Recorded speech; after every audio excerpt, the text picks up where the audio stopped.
जय श्री कृष्ण दोस्तों, बीएसएनआर फैमिली में आपका स्वागत है। दोस्तों, इस बार नवरात्रि पर बहुत ही सर्वार्थ सिद्ध योग बनने जा रहा है। साथ ही दोस्तों, नवरात्रि के पहले दिन किया जाने वाला हम ऐसा उपाय बता रहे जिसके करने से निश्चित ही आपको संतान सुख की प्राप्ति होगी। अगर किसी प्रकार से अगर आपकी कोख बंध रही है, कोख बंधन है, तो कोख बंधन से मुक्ति अवश्य मिलेगी। दोस्तों, इस वीडियो को आप ध्यान से सुनिएगा क्योंकि इस वीडियो के द्वारा ही आपको संतान सुख की प्राप्ति होगी। दोस्तों देखिए, इस बार बहुत ही अच्छा योग भी बना हुआ है सभी 12 राशियों के लिए।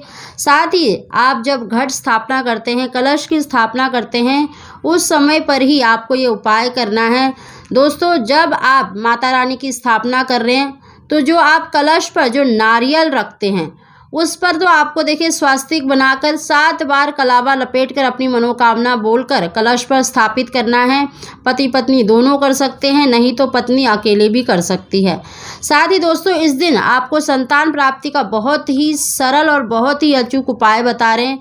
साथ ही आपको कोख बंधन खोलने का भी उपाय बता रहे हैं और इस दिन कोख बंधन के लिए अगर आप उपाय करते हैं तो यकीन मानिए आपको निश्चित ही कोख बंधन से मुक्ति मिलेगी। दोस्तों, कोख बंधन खोलने का जो हम उपाय बता रहे हैं उसको आपको नवरात्रि में देखिए शनिवार के दिन, मंगलवार के दिन और फिर शनिवार के दिन, यानी 3 दिन आपको जरूर कर लेना है। मंगलवार भी पड़ेगा और फिर बाद में मतलब शनिवार का दिन भी पड़ रहा है, तो आपको तीनों दिन कोख बंधन खोलने का ये उपाय करना है। सबसे पहले दोस्तों, हम आपको संतान प्राप्ति का उपाय बता रहे हैं। आपको देखिए, नवरात्रि के घट स्थापना के समय पर जब आप माता दुर्गा की स्थापना करते हैं उस समय पर करना है। आपको एक पान का पत्ता लेना है। पान के पत्ते पर आपको सिंदूर से, रोली से स्वास्तिक बनाना है। स्वास्तिक बनाकर आपको उसके ऊपर एक सुपारी या फिर जायफल, यानी जायफल भी ले सकते हैं और सुपारी भी ले सकते हैं। आपको उस सुपारी या जायफल पर 9 बिंदी लगानी है। रोली से आपको 9 बिंदियाँ लगानी है। 9 बिंदी लगाकर आपको साथ ही 1 रुपये का सिक्का रखना है, 1 बतासा रखना है, 2 लौंग के जोड़े रखने हैं और 2 इलायची रखनी है जो हरी इलायची होती है। और दोनों हाथों में इस पान के पत्ते को रखकर माता दुर्गा से अपनी मनोकामना बोले, संतान प्राप्ति की, पुत्र प्राप्ति की, जो भी आप इच्छा रखते हैं वो बोलकर माता रानी के चरणों में अर्पित कर दें और इसको 9 दिनों तक आपको चढ़े ही रहने देना है। साथ ही दोस्तों, जिन बहनों के देखिए कोख बंधी हुई है, यानी किसी भी प्रकार से अगर आपको संतान सुख की प्राप्ति नहीं हो रही है, यानी कई वर्ष हो गए आपको संतान की प्राप्ति नहीं हुई है, आपकी कोई भी संतान नहीं है, तो आप ये उपाय अवश्य करें। दोस्तों, एक उपाय को आपको 3 मतलब मंगलवार शनिवार के दिन करना है, 3 दिन करना है। और एक उपाय को आपको पूरे नवरात्रि करना है, यानी 9 के 9 दिन करना है। आपको माँ दुर्गा के सामने देखिए दीपक जलाकर और आपको 3 बार दुर्गा चालीसा का पाठ करना है। दुर्गा चालीसा का पाठ करने से पहले आपको एक शुद्ध मतलब गिलास में आपको शुद्ध जल लेना है। थोड़ा सा अगर गंगा जल है तो गंगा जल भी ले लें और अपने सीधे हाथ में उस गिलास को रखकर आपको दुर्गा चालीसा का 3 बार पाठ करना है। और पाठ करने के बाद मतलब आपको उस गिलास में फूंक मार देनी है और फिर उस स्त्री को पीने के लिए दे देना है। यानी आपको थोड़ा सा पानी लेना है, थोड़ा सा गंगा जल लेना है, अपने सीधे हाथ में गिलास को रखें और दुर्गा चालीसा का पाठ करें 3 बार। 3 बार पाठ करने के बाद उस जल को उस स्त्री को पिला देना है जिसको अभी तक कोई संतान नहीं है।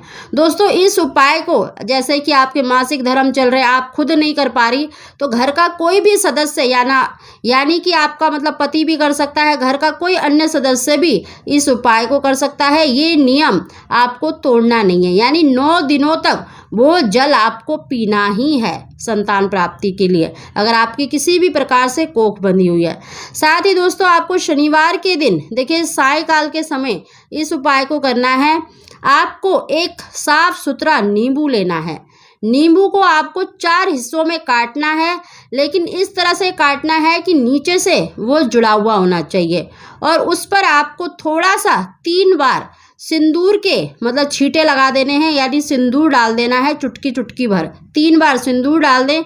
उसके अंदर आपको एक फूलदार लौंग रखनी है और उस नींबू को आपको किसी भी काले कपड़े से या फिर काले धागे से लपेटकर बांध देना है और उस स्त्री के ऊपर से आपको एंटी क्लॉकवाइज यानी उल्टी दिशा से आपको 7 बार उसार लेना है और आपको प्रार्थना करनी है कि अगर आपकी किसी भी प्रकार से तंत्र मंत्र या किसी के तरह से अगर आपकी कोख बंधी हुई है तो वो खुल जाए। इस तरह से आपको प्रार्थना करके 7 बार आपको मतलब उस स्त्री के ऊपर से 7 बार एंटी क्लॉकवाइज घुमा लेना है और उस नींबू को आपको सायकाल के समय ही पीपल के वृक्ष के नीचे रख कर आना है।